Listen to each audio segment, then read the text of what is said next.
So like I was saying, chapter 10 was all about northern transformations.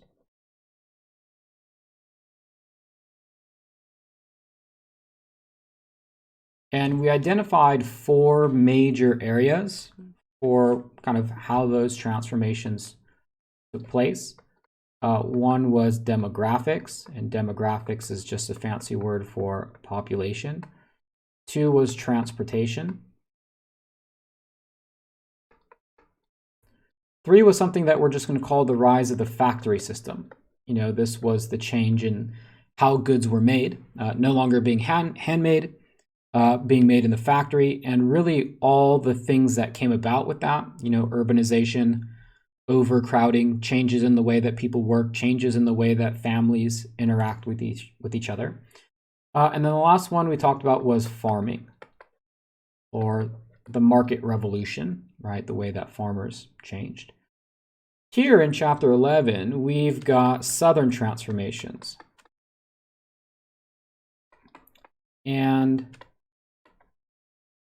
that's not to say that the South didn't change. There's sometimes kind of like a misconception about the South, particularly in this period, and that is to say that, you know, the North was like advancing, or the North was progressing, and the South kind of just stayed the same. And that's not entirely true. The South changed also. It just didn't change in the way that the North did. But there were still very important changes. So it's not to say that the South didn't change as much as the North. It just changed in a different way. And really the change is kind of just, there's just one change. And this one change kind of underlies everything else that's going on in the South. Again, the years that we're focusing on are 1815 to 1850 are years in focus. And that is the transformation to cotton. I mean, and that really is the one change that kind of underlines everything that is going on in the South. So the transition from historical crops like tobacco and rice, which were historically grown in the in the South, right, to cotton, that's the one change that's going on here. So we're going to do a real quick kind of before and after. What the South looked like, we'll just say maybe in the year 1800 to make things easy. And then what it looked like in the year 1850, on the verge of the Civil War. And that is to say, for the most part, the Colonial South was divided up into two regions. The Upper South and the Lower South, sometimes referred to this as the, I don't know if that's spelled correctly, but the Chesapeake, which involves the colonies surrounding the Chesapeake Bay, obviously, which include Virginia and Maryland. And then there was the Lower South, and that's sometimes referred to as the Low Country. The low country. And that would include the states, states like Georgia, right, and South Carolina. And of course, when we talked about the original 13 colonies, and North Carolina would be somewhere like in between, right? But here we have at least, Georgia, South Carolina, North Carolina, Maryland, and Virginia, or Virginia and Maryland, 5 of the original 13 colonies. North Carolina, again, was a little bit in between, right? Half of North Carolina could be characterized as the Low Country, and half of it could be characterized as the Chesapeake. And the way that these colonies were organized, so one thing that was true for all of them is that they were all, colonies which relied very heavily upon slavery. But they did so in different ways, and a lot of it was based off some of the commodities that were grown. So tobacco was grown in the Upper South. Virginia in particular, Maryland as well. Rice, this was what was grown in the Lower South. And both of these areas had systems of slavery that were slightly different than one another. In the Upper South, growing tobacco, they used what was sometimes referred to as gang labor. Gang labor was typically working outside sun up till sundown, and typically very closely supervised, typically with an overseer, right? Over S-E-E-R. And the overseer was someone who, again, kind of constantly monitored the work that slaves did. It was typically with other people, right? Hence the term gang labor. And pretty physically demanding on the tobacco plantations. In the Lower South, it was a little bit different. It was something called the task system. And the task system really revolved more around less supervision. There tended not to be as many overseers. And typically the way that the task system worked was that each slave would be given a task for a specific day.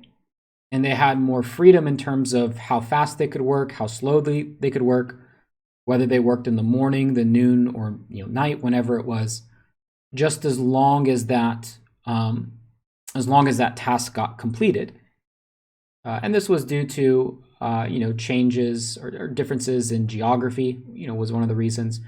So the rice plantations were typically in, again, the low country, which tended to be more, more like maybe more like marshy or swampy. It was more prone to things like mosquitoes, which carried malaria. So it wasn't very common on rice plantations for slave owners or slave masters to live in very close proximity with their slaves, whereas on the tobacco fields, you were much more likely to have the slave quarters, the master's home, and the field all in the same vicinity or area. And because things were kind of more tight-knit, you might say, on tobacco plantations, it was much more likely that slaves on tobacco plantations were exposed to Christianity and the English language. Whereas on the rice fields, because there was not as much of a close proximity, you were much more likely to find things like African language, or we'll say African religion first, and language survive. Some of those cultural markers that came from the came from Africa. And again, this sort of characterized the pre-cotton South, right? Generally speaking. Another commodity that's worth mentioning is sugar. Sugar might be the most profitable before cotton. Also involved the most difficult labor. So we might say, tough labor. But was not grown very much in the United States. But instead it was grown more in the Caribbean. I'm running out of room here already. We'll do this. Caribbean. And places like Brazil. There were some sugar plantations, very, very few, maybe something like southern Florida, Louisiana. There might have been a few. But typically tobacco and rice were the crops that were grown in the English colonies and then later on in the United States. And then came cotton, right? Specifically short staple cotton. Again, cotton is a very lightweight and comfortable. If you're not familiar, cotton grows from a plant and you harvest it, which made it superior in a lot of ways to what was traditionally kind of used, maybe less so in the United States, but certainly, back in England, and that was wool. Wool comes from a sheep, a little bit more difficult to harvest, right? You have to make sure that you feed the animal and shave it and take care of it, whereas cotton is a little bit easier to grow. But cotton really didn't take off, and this is kind of the point, the point that I want to make, is that cotton production, cotton existed before, 1815. Again, it was lightweight, it was comfortable, it was preferable, cotton was grown, but it was limited in terms of how much cotton one could grow. Because remember, before the Industrial Revolution, and that's kind of the point that I want to make, let's go ahead and use this, right? Maybe we'll ask this question, why cotton? Actually, I don't like that color because it's the same. I'm going to erase that actually. It's the same as the other one. Let's use orange. Why cotton? Because what happens is that by the time you get to 1850, no longer is tobacco and rice being grown, right? These things are out of here. But instead, pretty much the entire southern United States is growing cotton, as it was called at the time, king cotton, right? Cotton is king. You can see this cartoon right here of a bale of cotton with the crown on, just kind of, illustrating this point that cotton is so important. So why? Well, a couple of things, and you'll kind of see how the stars align here, because it's the right set of circumstances that lead to this shift. The shift from growing other agricultural goods to growing cotton, of course, using slave labor, and that changes kind of a lot of things in Southern society. So first of all is industrialization, right? The factory system. With the introduction of the steam engine and with the construction of factories, it now becomes possible to manufacture cotton at a rate that was not possible before. We'll just say, for example, it increased the production, although these numbers aren't exact. It increased the production by 50 times. Again, we understand why this is, because we already talked about industrialization, going from an economy in which people are literally sewing clothing together, right? Primarily talking about textiles and clothing. Sewing clothing together using their hands, transforming that into the factory, right? And we know that you can make much more. You can make it for a lot cheaper. You actually make better quality in the factory. Okay, well, that's one kind of thing. Okay, so maybe with the introduction of the factory system, it makes sense then to grow cotton. Well, there's also a couple of other problems. What about transportation? Well, we know due to trains and steamships that now it's much cheaper to transport it, right? Maybe we'll say 50 times cheaper, or at least 50 times more efficient. It wouldn't have made sense to transport cotton, which is very lightweight. It takes up a lot of volume, to either Europe or the northern United States, because it wouldn't have yielded enough profit had you only been able to transport it using something like a horse, right? Well, because of trains and steamships, it now makes things possible. Then comes the cotton gin, right? And the cotton gin is an invention to remove seeds from the cotton plant. One of the things that was required was for seeds to be removed in order to take that cotton and transform it into some sort of textile or clothing. Without this, it could take one slave an entire day to remove all the seeds from a bale of cotton. With the cotton gin, who was invented, and we learned this last chapter or a couple of chapters ago, invented by Eli Whitney, now made it possible, so right, cotton gin, now made it possible to harvest the cotton 50 times faster, because with this contraption, with this machine, the seeds are removed essentially, 50 times as quickly. One slave with a cotton gin could remove the seeds from 50 bales of cotton a day. Okay, that's one other bottleneck that is essentially removed. And the last thing, and this one is the feature that makes it more or less unique to the United States, because all these things are true of everywhere else, right? Factories, trains, cotton gins exist everywhere else in the world. Well, why did the southern United States in particular go through such a dramatic transformation in a way that really nowhere else in the world did? And that was land. Cotton, by comparison to other commodities that were grown on plantations using slave labor, so for example, sugar, The southern United States, one thing that was unique to it, different than other slave societies in the Atlantic, was the availability of land. And cotton is a very land-intensive crop, right? In order to get all of the cotton that's required for the demand, the manufacture, the transportation of it, there needs to be a lot of territory. And of course, in the United States, and we can just, rattle off a few examples of how the United States increased its territory, right? The Louisiana Purchase, for example, in 1803 doubled the size of the United States.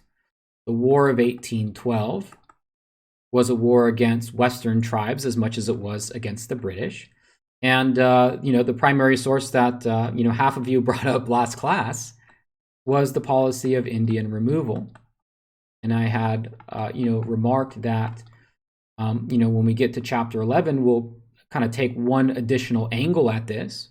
And that is to ask, well, if the Cherokee had been inhabiting the lands of Georgia for like 50 years, and there was seemingly not enough of an issue there to prompt Indian removal, well, why does it all of a sudden just happen in 1830, right? It's almost like it comes out of left field in some cases. Maybe not because of the presidency of Jackson, but one of the reasons why it's so intense in 1830 is because literally cotton is becoming so profitable in the United States, right? Not only is cotton king, but they also called cotton white gold.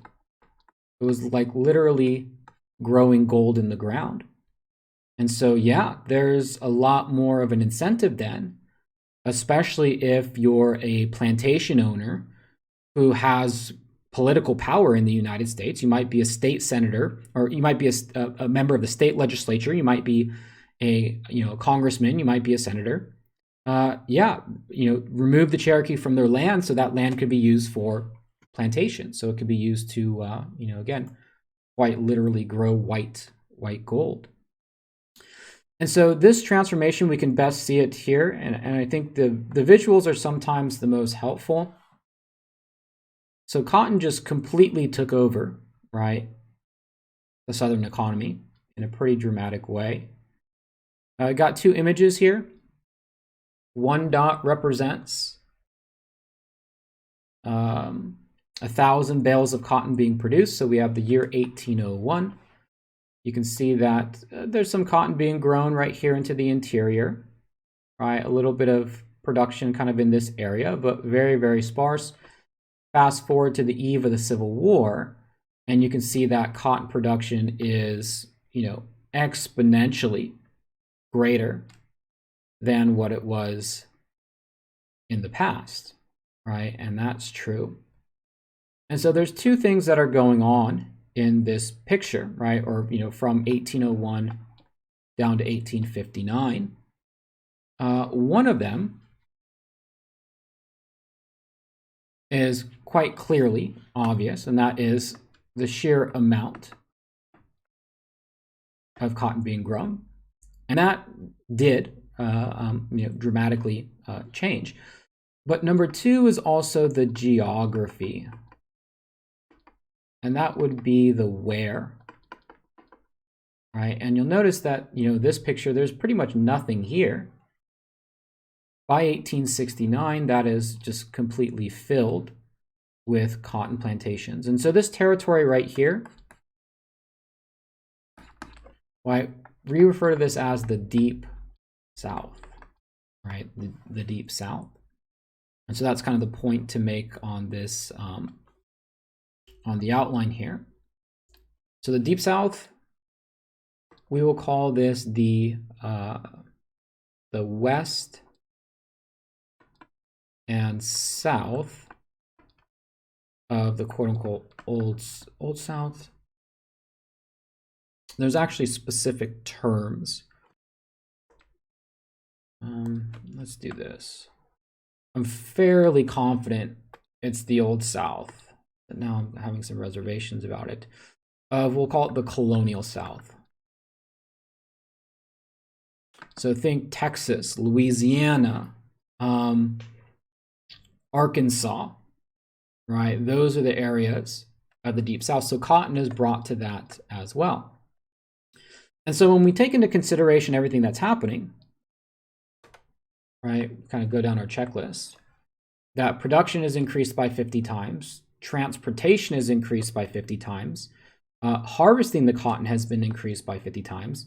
The United States has plenty of land to go around in order for cotton to be, in some cases, continuously spread across the continent. The only thing that's missing from this equation, of course, is the labor that's needed. And what this means is that, well, the labor that's required needs to increase by just as much. And so this transition over to cotton not only is a change in the sense of the economy and where cotton is being grown, but quite literally increases the number of slaves in the United States by a significant degree. And this was something that wasn't experienced in really any other part of the world at the time. If you had taken if you look at some of the other plantation societies around the world, in the Caribbean where sugar was grown, there simply just isn't enough land for those colonies to transition over to something like cotton. In Brazil, you may have had something like coffee or chocolate. You had a brief expansion of slavery happening in places like Eastern Africa, in the Islamic world, but nothing quite to the degree of what transpires in the United States.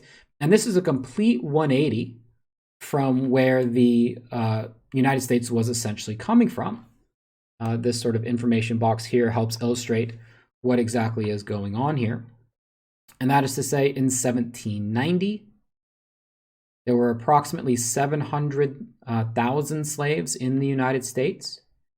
And the most important thing to note about that is that, generally speaking, this number was on a trajectory that was on the decline, at least in terms of percentage of total population. Maybe not in sheer numbers. The number of slaves continued to kind of steadily grow. And of course, the year of importance here is 1776, after the American Revolution, and sort of the ways that changed the dynamic of slavery in the country. But this certainly was a trend that was going downwards. And then all of a sudden, these sort of stars align, and the United States is on a very different trajectory on the eve of the Civil War. This right here says about 4 million slaves. It could be up to 5 million existed within the United States. These images here best illustrate that point. So we got 3 here. 1790, 1820, and 1860. We can very clearly see that in 1790, really the center of slavery, each dot represents 200 slaves on this image. Certainly around the Chesapeake, right? That is definitely where the greatest number of slaves are located at about the time of the American Revolution. But you can also see that even in the north, right? So for example, you got the Hudson River in New York and a pretty good concentration of slaves in this area. And this is, of course, somewhat of a remnant of the Dutch, who were pretty prominent in the slave trade during the 1600s. And then, of course, the Low Country here, which would have been more likely, rice and other things. By 1820, you can start to see things change. All right, you can see that northern states, for the most part, have gradually abolished slavery. This, of course, came after the American Revolution. All right, the American Revolution led to the northern states to gradually abolish.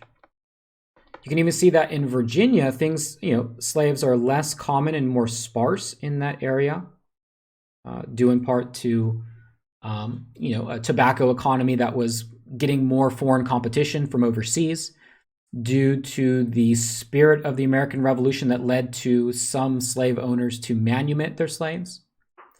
And so again, it kind of signals a different signal for contemporaries than it does for us today.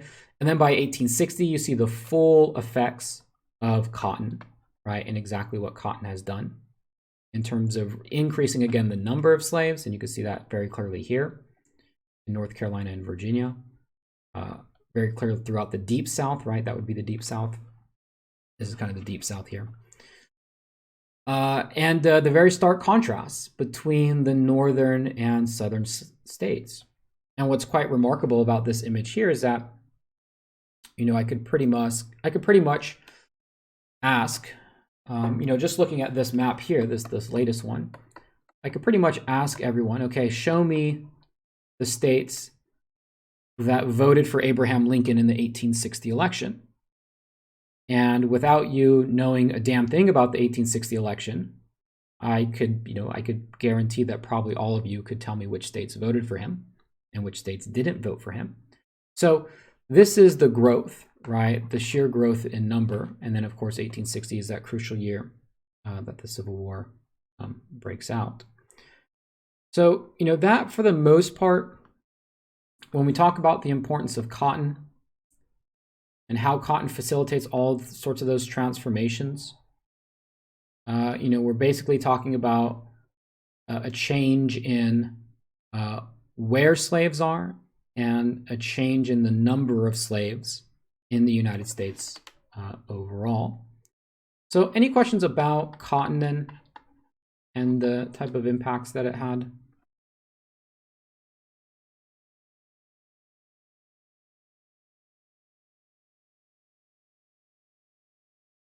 Okay.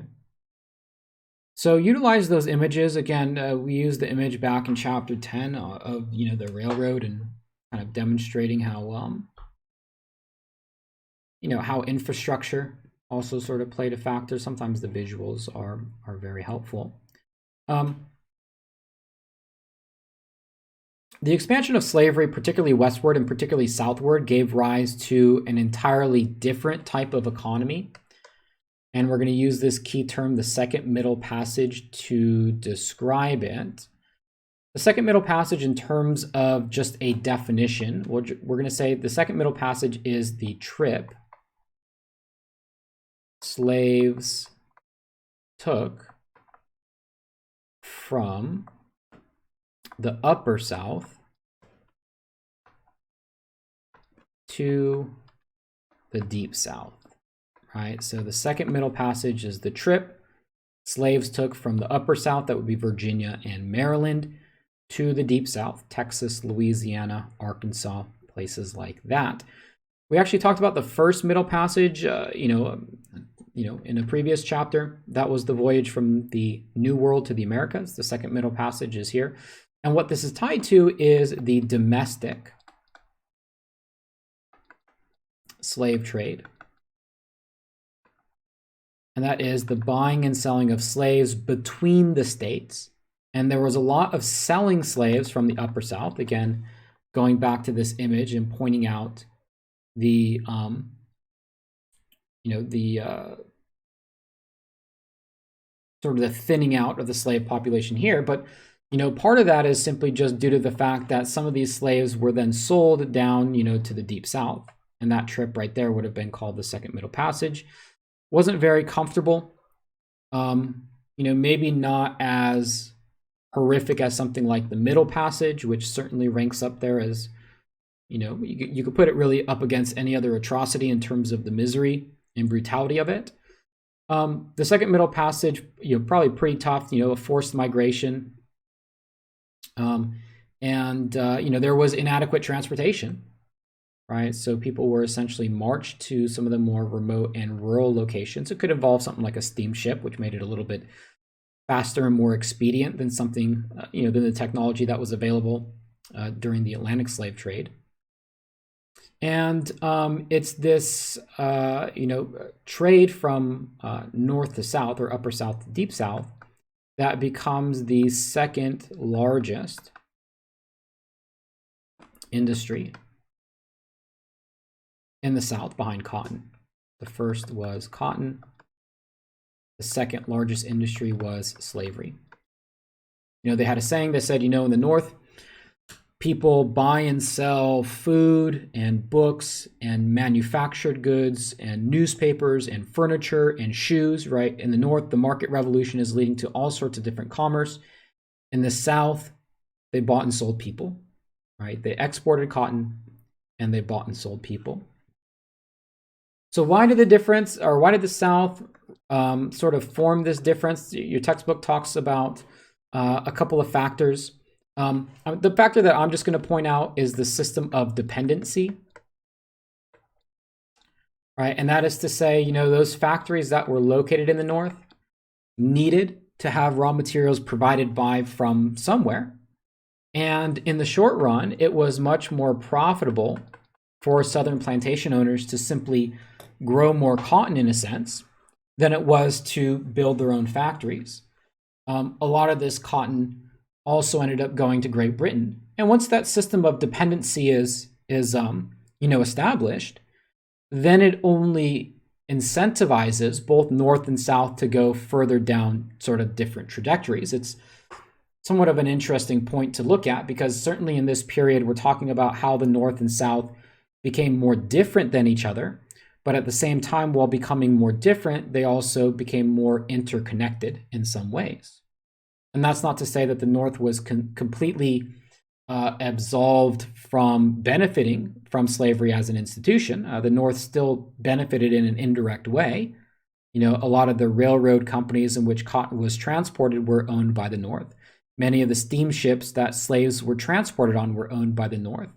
The banks that provided loans and insurance for cotton plantations and even for slaves themselves could have been Northern industries. So, simply for the fact that the North just, even though there were no slaves in the North, didn't mean that the North was completely kind of hands-free, right? You might say.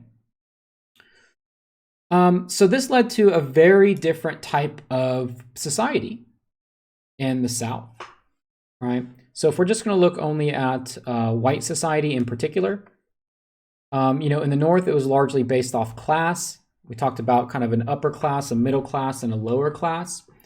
In Southern society, there really only is kind of three classes.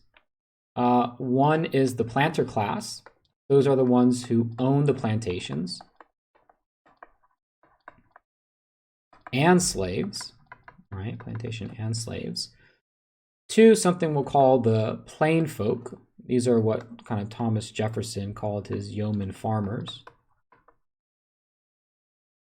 Some of them own land, but some of them don't, right? Mostly they own land, but not, they could be tenants too. I think that's right, tenants. A tenant would be somebody that rents it or leases it. They might not own it. And then, of course, the third class of people in the South are slaves. And pretty much all of Southern society kind of fits into one of these categories for the most part. And again, there's some, you can find exceptions to this. But generally speaking, in the South, between 1815 and 1850, there generally are no cities, right? There are some, but most of them are export cities. There's really no middle class. There's no kind of mass consumption.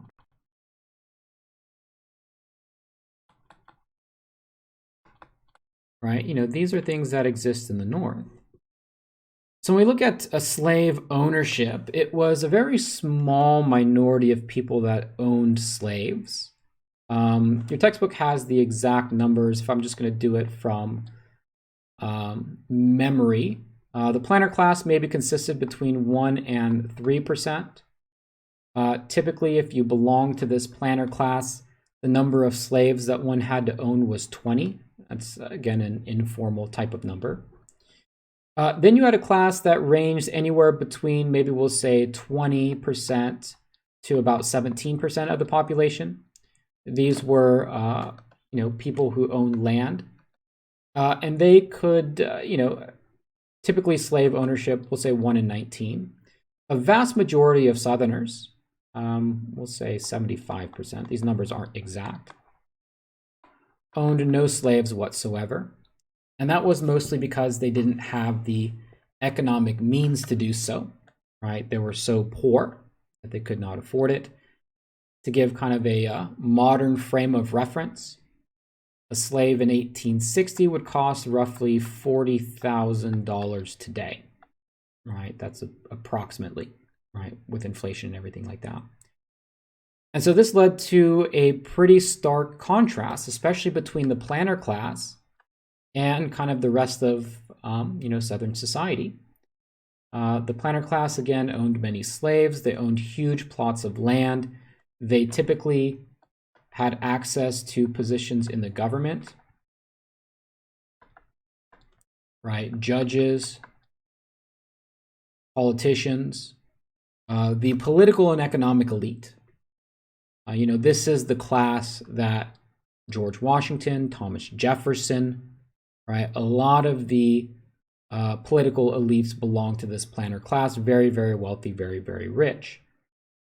In the planter class, and to a certain degree in other Southern classes as well, there was a difference in culture. So whereas in Northern culture, consumption was important, material was important. That was also true to a certain degree in the planter class. I mean, don't get me wrong. The plantation owners were very much engaged in like buying foreign furniture and foreign artwork and having these massive plantation homes and fancy clothing, that was certainly there. But when it came to most other Southerners that did not belong into that class, there were sort of other cultural things that were important. Chivalry and honor, very strong culturally.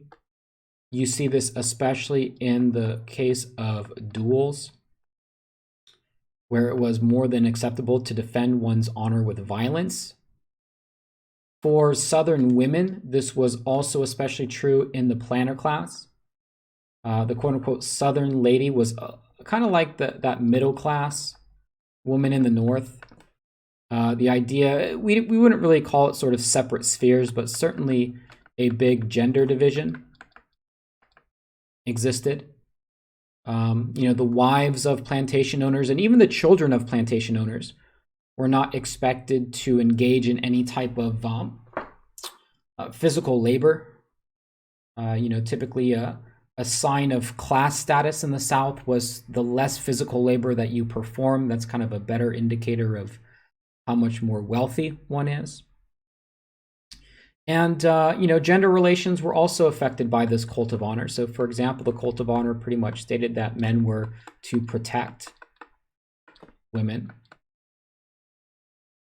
And because, especially in the South, even, planter classes and non-planter classes, because most of it was rural, there wasn't really a lot of avenues for Southern women to kind of get out of this domestic role. As we'll learn in chapter 12, that there's going to be a more vocal, more outspoken number of women who tackle specific social issues, right? Tackle the problems of alcoholism, tackle the problems of crime. You could do that in a city that required some sort of social improvement, but in the South, where it was far more rural, where people were much more isolated, not just individually, but also in communities, there are less opportunities for women to engage in the public arena or to escape this kind of forced role in many ways. So again, this planter class, the most influential, the fewest in number, again, very, very, very well off materially. And again, the emphasis here is that they only account for between 1% and 3% of the population. This image here kind of depicts your planter elite classes, right? And you can just you can see a little bit just sort of the material well-being. Now, for everybody else, the majority white population, a lot of those things were not available. Education, limited. I mean, we could just say that it really didn't even exist. Chapter 12 talks a little bit about the establishment of public schools in the North. As public schools are being established in the North, there's really no comparison to the South. The standards of living by the plain folk are very poor, right? So we're talking about, high mortality, very low in terms of low material well-being, poor health. And some of the comparisons that you can make to the way that most whites live in the South is that this is, on the one hand, this is like the pre-market revolution farmers, right? Remember last chapter? Actually, well, I'll even go back. Remember how we talked about in chapter 10 how farmers in the North lived before the introduction of trains and before the introduction of factories? And that was to say that, where are we going? Let's do this, right? That families had very low standards of living. They had many children. They grew a variety of crops simply to survive. At the same time, there was a very strong sense of community. It was likely that families only had one pair of clothing, for example, lived in one-room mud huts, right? This was all characteristic of the way that most Southern farmers lived prior to the Civil War. And that didn't change because the thing that changed it, right? The thing that sparked off the market revolution in the North, where farmers then went from, again, living this kind of self-sufficient, strong community, low life expectancy, many children, into being able to purchase material goods, selling their crops, engaging in a larger American culture, was the railroads. And because there was simply a lack of railroads in the South, those opportunities were never there, right? They were never there. But also, one thing that we might also say about the standards of living of the plain folk is that they're actually far more like the material conditions of slaves. If one was simply just to look at the quality of food that's available, the types of homes that people live in, the type of clothing that people have, the plain folk of the South have those things far more in common with slaves than they do with the planter class, which in a lot of ways they're simply kind of just kind of living off the table scraps, you might say, of the plantation owners. But it's on the basis of race, for which there will be no solidarity between the plain folk and the planter class. And that's when it came to race, for the most part, we'd say that Southern whites who were not actually slave owners themselves still sided with the planters on race, right? And especially a sense of racial supremacy. And in many cases, it's this class here that becomes the most ardent defenders of slavery. When we take a look at the Civil War, for example, the percentage by which young men volunteer to fight and die is far greater in the South than it is in the North. And so that leads historians to ask, well, why did so many Southern whites with no slaves to own themselves, who would never have enough money to ever own a slave, why would they risk their lives to protect this institution? Well, a lot of it has to do with really perceptions of race and how race factors into the social pyramid, right? If we were just going to draw a brief social pyramid of Southern society and say, look, typically social pyramids are drawn in a way, this wouldn't be right, but typically drawn in a way to illustrate that the people who have the most power on top of the pyramid are typically the fewest in number, and the people who have the fewest power are on the bottom. In the South, it would probably look a little bit more like this. So that would be the very bottom of the pyramid. Those, of course, would be slaves, who will talk about the type of legal rights slaves had, which were non-existent. And then there was probably something like this, because one thing that was true in the South, this would be your planters, and these would be your plain folk. One thing that was true in the South was that the free white population outnumbered the enslaved African population, right? So this social pyramid actually wouldn't be completely accurate because slaves did not outnumber others. they were far fewer in number. So it looks something like that. And so, when you look at it this way and say, okay, if slavery was abolished, which class of people have the most to lose? Well, of course, the planter class loses their property and all the economic benefits from slavery. But in terms of social hierarchy, the only thing that is keeping the poorest white farmer above slavery or above slaves is, the institution itself. All right, that slaves, the first people that slaves will pass in the social pyramid or social hierarchy will be the poorest white Southerner. So some historians have suggested that as being one of the motivating factors for why this institution is defended so intensely, you might say, by a class that a majority don't actually own any slaves in.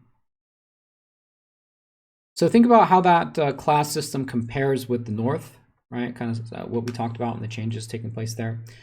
Any questions about society, class structures?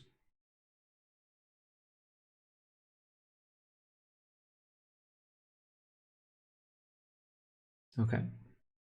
And again, if I need to slow down or explain something, type it in the chat box or speak up. I'll be more than happy to do that.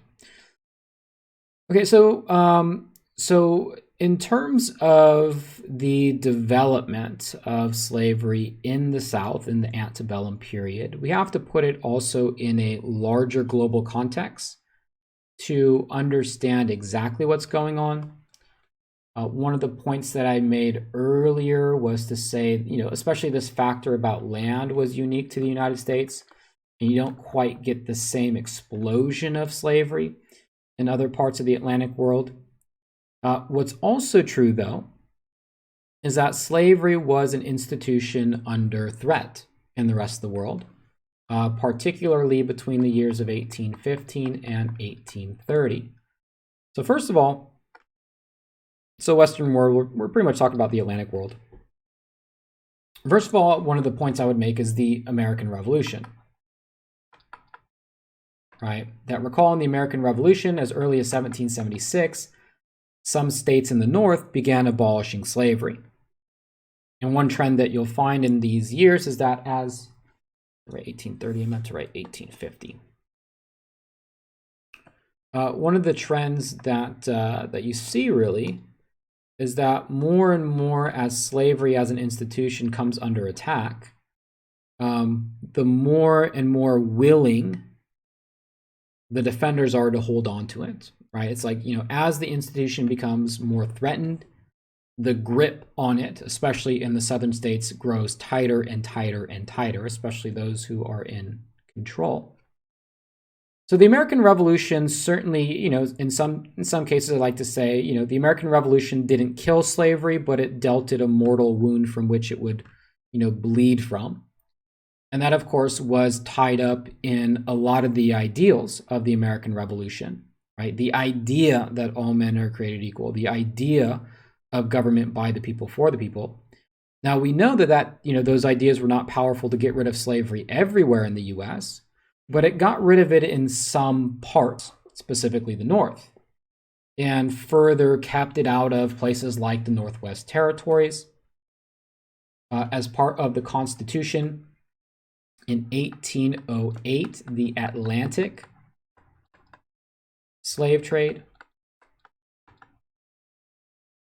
that was banned, right, 1808.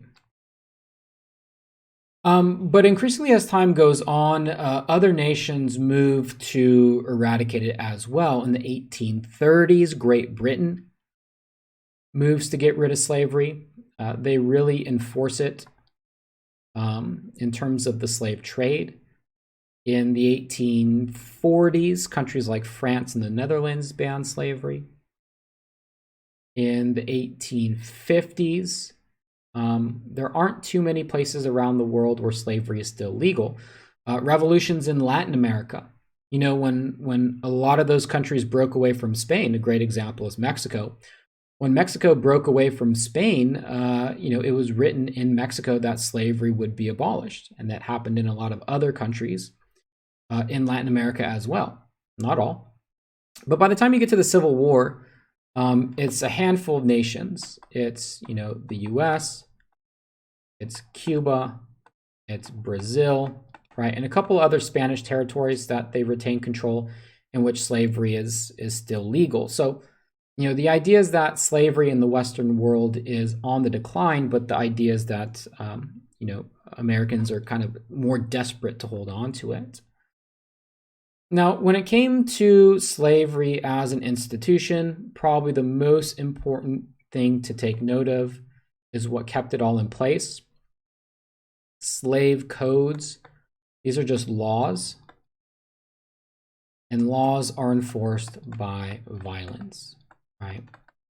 And so especially in the South, there was a perception of slavery and a reality of slavery. This would be your perception here. Sometimes the way that slavery was portrayed in popular culture. This would also be your perception of slavery here. Again, seems pretty harmless. But the reality is more characteristic of what's going on here. And that is to say, no matter what kind of version of slavery it was, really whatever decade it was, at the end of the day, it was an institution that was propped up by violence. Now, laws were created to pretty much ensure that the system itself continued to run. Slaves themselves had very little legal rights. Pretty much the only legal right that slaves had was, the right to not be killed, but even that wasn't, fully enforced. A lot of times when it actually came to enforcement was uneven. Not just in terms of the one single protection that many slaves had. Again, one thing to take note of here too is that these are mostly state laws, so it really depends on the state. So these are some broad generalizations being made, right? Different things were different in states. But, pretty universal laws included things like, making it illegal for slaves to marry or get married, making it illegal for slaves to leave the plantation, making it illegal for slaves to read and write, making it illegal for whites to teach slaves how to read and write, made it illegal to own certain things. So there was a very strict code in, written in law, but the reality is that not all these things were always enforced. And slavery in some cases was a sort of back and forth between master and slave, always with the threat of violence hanging in the balance. And that created the conditions that really ran contrary to what a lot of the popular, not perception, but sort of this idea of slavery as being, as John C. Calhoun put it, a positive good, right? In terms of the lives, work conditions were very tough. One point that I had made earlier was that, really prior to cotton, there were two competing types of labor systems. With cotton, it more or less centered on gang labor. Cotton was a type of crop that required and was physically demanding. Maybe not as physically demanding as something like sugar, but still very tough. It was sun up till sundown. Cotton plantations were laid out in the same way that tobacco plantations were. And, parts of the country that had previously used the task system, that type of system was abandoned. And so everything that came with the gang labor system, that is the prevalence of things like overseers, constant close supervision, sun up till sundown work, the spread of Christianity, the spread of the English language, the not the complete eradication, but certainly the erosion of African religion and African language, much less likely to find some of those things on the cotton plantations. Very tough. One thing worth mentioning here also is that a lot of the demanding physical labor was clearing the land. You might call this land prep, which could be some of the most physically demanding, even maybe more so than something like sugar. it was transforming the wilderness of the Deep South, right? I mean, this right here was all forests. It was forests, swamps, to have to transform that, remove all the trees and turn it into level, flat ground with the appropriate irrigation to grow cotton, that was in some cases the hardest work. And the transformation that southern states went through in order to do that was brutal. Mortality rates. Mortality refers to life expectancy, death rates, birth rates. There were a couple of things that factored into this. One was the fact that industrial goods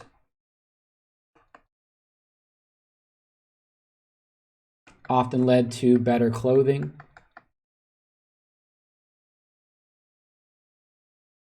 food, shelter. So in terms of just materials, right? Sorry, 1900. From 1815 to 1850, the material goods were better for slaves over the course of this period, but that was true for everybody else, right? But still, mortality rates remained very much high. Work conditions, contributed significantly to that, and certainly much higher than their white counterparts. Again, depending on how you make the comparison. Abuse was very much, an aspect of life. One thing that I'll mention here is the difference between field work, field, F-I-E-L-D,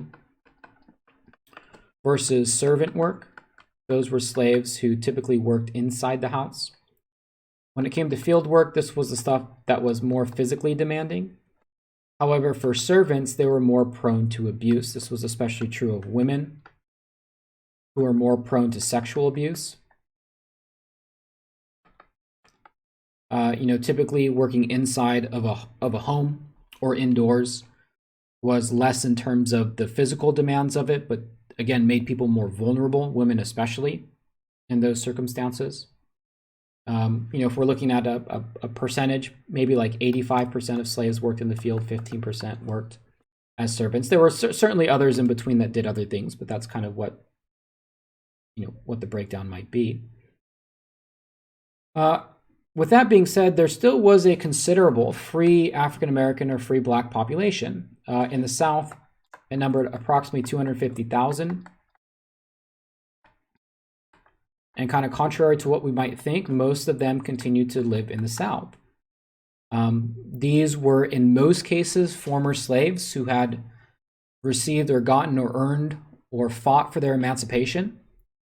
They could be slaves who escaped. They could be the descendants of slaves who escaped. They could have worked enough to purchase themselves or purchase their freedom. Or in some cases, were given manumission. Something that we talked about in a previous chapter. Manumission is the is more or less when a slave owner willingly frees their slaves. And of course, the one example that we talked about earlier was the case of George Washington,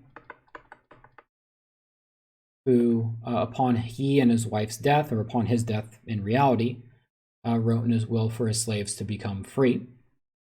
That's not to say that even though they had their emancipation, that there was no discrimination. Even in the North, there were laws that restricted the rights of free Blacks. This could range anything from ownership laws to property laws to even voting laws in some cases. The slave trade itself, like we mentioned before, domestic and foreign, right? So domestic, if we're still not clear, is state to state. Foreign is from another nation. This might be Africa itself, This could be the Caribbean, which was probably actually more likely at the time, to the United States, right? So that's a difference. And this, of course, the foreign slave trade, that was made illegal. It's not to say it didn't continue, because there was smuggling that occurred. But really, when the British stepped up and outlawed or prohibited slavery in the 1830s, the British were pretty good at enforcing it, right? The British had the most powerful navy in the world, and they established, bases along the African coast and pretty closely regulated it. There were a couple of specific instances that really kind of brought to the forefront this tension in the United States, the fact that buying and selling people within states was okay, but once you bought and sold people from overseas, that was somehow wrong. One example was the Amistad. The Amistad was a ship. It's also a movie, if you've seen it. A slave ship that was taken over by slaves and then captured by the US. So slaves had risen up, they had taken over the ship. I believe it was a Cuban ship, I want to say. And the United States captured it. And there was a big court case and controversy in the US as to whether or not those slaves should go free or whether or not they should be enslaved again and brought back to Cuba. And ultimately, it was decided that they should go free. And the ship went to Africa. The former president, John Quincy Adams, who was about as close to an abolitionist president as you can get, at least up until, Abraham Lincoln, argued in favor of emancipation for this ship, the Amistad. And that only proved or further proved this point that, the international slave trade, at least for the United States, was not legal. Now, when it came to, actually, any questions so far about anything like work conditions, the trade, slave trade itself?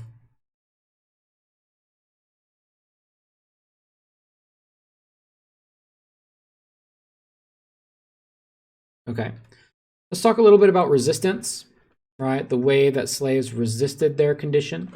Revolts were, in many cases in the United States, especially post-colonial America, after the American Revolution, were somewhat rare and pretty much always failed. And there were a number of reasons for that. Like we said before, demographics. Slaves everywhere were outnumbered, and not just outnumbered by any ordinary population, but a very well-armed population. Militias, which historically had combated Native Americans, were more or less there to, create a sense of, security for slave owners. Also, when we look at demographics, most slaves had families. Even though marriage was illegal, most slaves were married. In sort of a non-official sense. And so, it's a little bit different than the demographics in the Caribbean, where they're typically young men. They typically don't live as long. They're much more highly concentrated. In the Caribbean, slaves more or less always outnumber slave owners. And simply because there were better alternatives. And because there was so much land in the United States, it was just more effective to simply run away, right? And running away was the best alternative to violent revolt. That's not to say they didn't happen. I got some examples of slave revolts that occurred in the United States. Gabriel Prosser, he was a slave in Virginia, 1800, sorry. And Gabriel was very much inspired by the principles of the American Revolution. It was this was coming off the back of the election of Thomas Jefferson, who represented a lot of the ideals, with things like liberty. What Gabriel said, something along the lines of spare the Friends of Liberty. The French, because of what the French were going through during the French Revolution. The Quakers, they were always sort of uncomfortable with slavery. All these individuals, Gabriel, Denmark Vesey, Nat Turner, all of them, their revolts fail and they end up being killed or executed. Prosser's Rebellion of Virginia, that failed. Denmark Vesey, he's a good example because no revolt actually took place. This was just a conspiracy. Conspiracy? Who knows?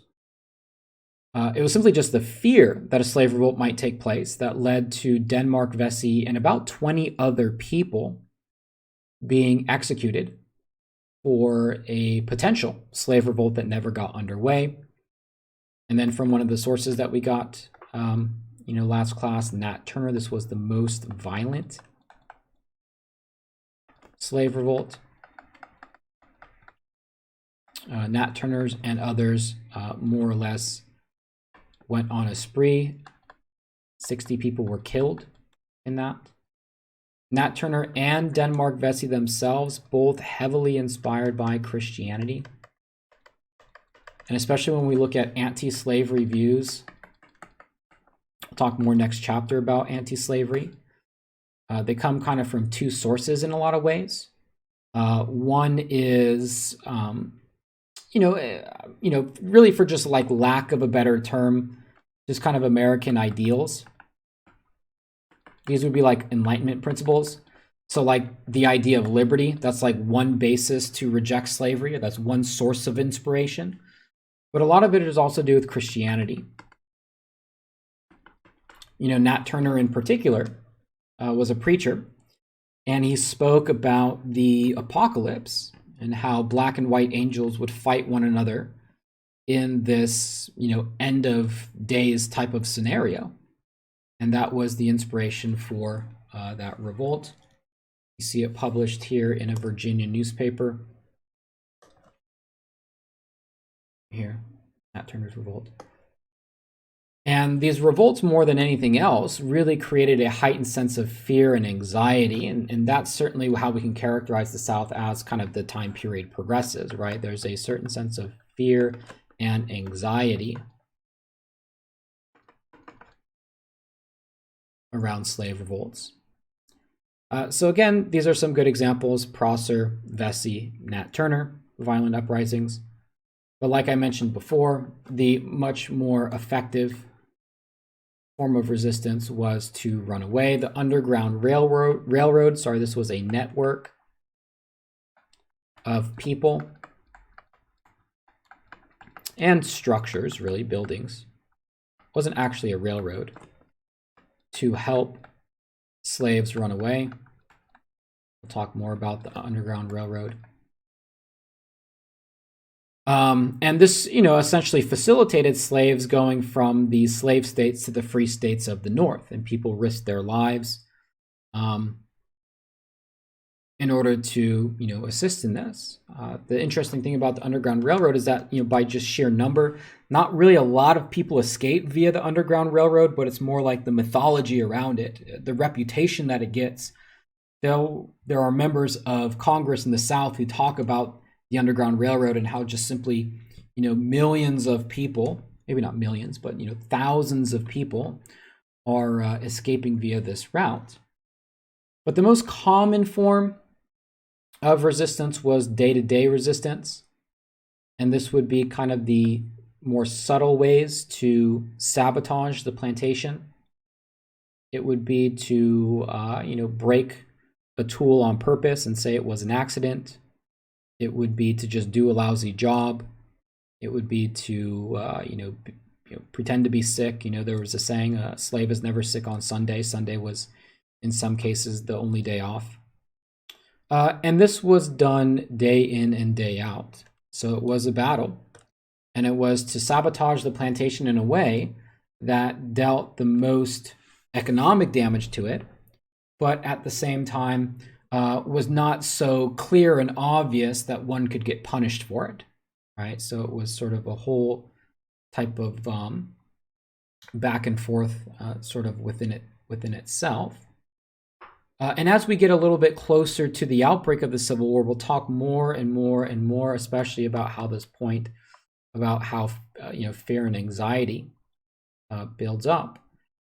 I'll actually save that for a different chapter. But anyways, let's go off and finish here and talk about culture. Culture generally is the belief systems, attitudes, ideas. Culture is usually a good indicator of culture is typically religion. And that is to say, by the time of the Civil War, most slaves in the United States adopted Christianity. There was a sort of blending with traditional African beliefs.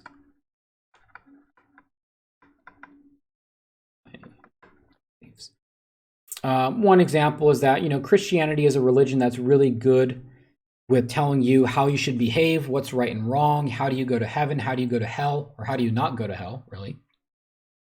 Whereas traditional African religions tended to be a lot more practical. Christianity is not really well suited for curing somebody if they're sick, or ensuring that the harvest is going to be good. Or if you're going fishing, Christianity is not really a book that will tell you how to catch fish better. Right? That's kind of where African beliefs and African traditions survived, was kind of in those more practical arenas. Now, one of the things about Christianity is that it was a religion that at the same time broke down slavery, but could also be used to reinforce it. Right? And there were differences between the ways that what we might call master theology and the Christianity that slaves practiced.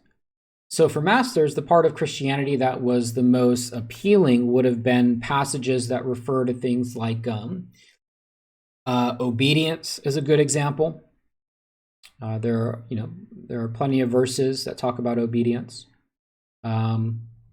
Master theology would have stressed the idea that this life kind of sucks, but just behave properly and everything's going to be good after you die. Right? Sort of follow the rules, so to speak. Whereas slaves looked to other messages in Christianity. Christianity was something that wasn't just forced upon slaves, it was adopted by slaves. Some of the very first Christians were slaves in the Roman Empire. It's not a coincidence that slavery was a popular religion for Roman slaves as it was for American slaves. Christianity talks about equality in the eyes of God, talks about the constant struggle, has figures like Moses. So, for example, whereas Jesus was the central figure in most Christianity, many slaves put the emphasis on Moses, who, of course, is responsible for the Exodus, and that was very much a relevant story. Christianity is a religion that portrays sort of a David and Goliath type of struggle in many ways. And so those parts were very much adopted. Now, in the aftermath of something like, Nat Turner, for example, lots of states passed laws prohibiting and forbidding Africans and, slaves from being preachers, prohibited the congregation of large numbers of slaves because they were fearful of the message that Christianity had in leading particular revolts. Whereas if you go back to the 1820s and 1830s, there was a lot of enthusiasm in the Second Great Awakening about bringing more people into the faith. So it's, it could sort of work in both ways. In terms of families were just as important. Really the family and religion were the two cornerstones of slave culture. Again, with things like literacy being made illegal. Like we mentioned before, marriages, even though marriages were not legal, owners recognized in many cases the sort of families that slaves constructed. One sort of difference you might say is that wedding vows changed as a result. So, for example, it was till death or whites part you. and that reflected a change that was made by the slave trade. In talking about the role that men, women, and children played in the family, one thing to note is that slavery really made no distinction between men and women. You know, especially in planter culture and even in northern middle class culture, very sort of rigid definitions of what was considered men's labor and women's labor, or men's roles and women's roles. Slaves were not afforded, that feature. Men and women worked side by side in the fields on cotton plantations. There was no sense of what was considered men and women's works from the perspective of slave owners. However, when it came to family life, that's when there were more gendered sort of definitions of labor, of housework, for example, where you saw a little bit more of a kind of the division being made up. Last point I want to point out is the slave trade, and this is probably one of the more important points of this chapter, and the role that the slave trade had on the family. And that is to say, and for whatever reason, it only really gets covered, I guess, at the very end here. And that is the slave trade not only threatened families, but really in just kind of a straightforward way, destroyed families. The transition from tobacco to cotton. All right, I'm going to go back to the image here.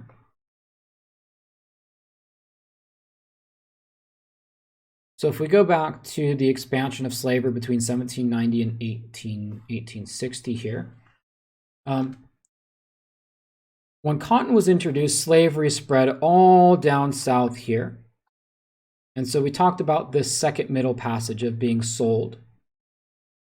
And what gets kind of lost in that is the impact that it had on families. And that is to say that in this period, especially with cotton, there was a constant threat that one's family could be broken up at any moment.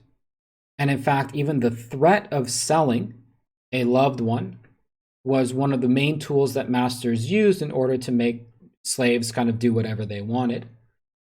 And in many cases, that was the worst outcome. So the fact that cotton hit, the way that it hit the United States and the way that slavery continued to spread out all over the southern United States, on the one hand, quite literally destroyed families, so much so to the point that when emancipation hits after the Civil War, some of the first things that slaves do is go looking for members of their family because they've all been separated from cotton, right? Whereas, maybe in 1790, all the siblings and the aunts and the uncles all live in Virginia on the Chesapeake tobacco plantation, and they've been there for a very long time. Because for the most part, this image of slavery in 1790 was very much the case, in 1690 for 100 years. And then with the introduction of cotton, all members of the family are sent all over to different parts of the U.S. So one thing that we can't sort of forget about this transition over to cotton was that quite literally, not only was the physical work and the violence and the laws and all the things that propagated the system of slavery, not only was that all weighing down on the lives of slaves, but this destruction quite literally of the family, which created a great amount of harm and suffering. So again, make that connection between the slave trade, specifically the second middle passage, and the impact that it had on families, losing children, spouses, mothers, fathers, brothers, et cetera, et cetera. Okay, so that brings us to perfectly 140, right on time. Any questions about chapter 11 then?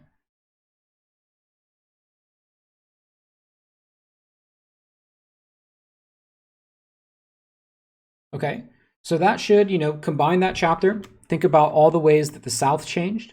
Combine it with what we talked about in chapter 10, all the ways that the North changed. and that should give you a pretty good basis for which to compare, right, the two. And that's to say, how did the two become more different than one another? So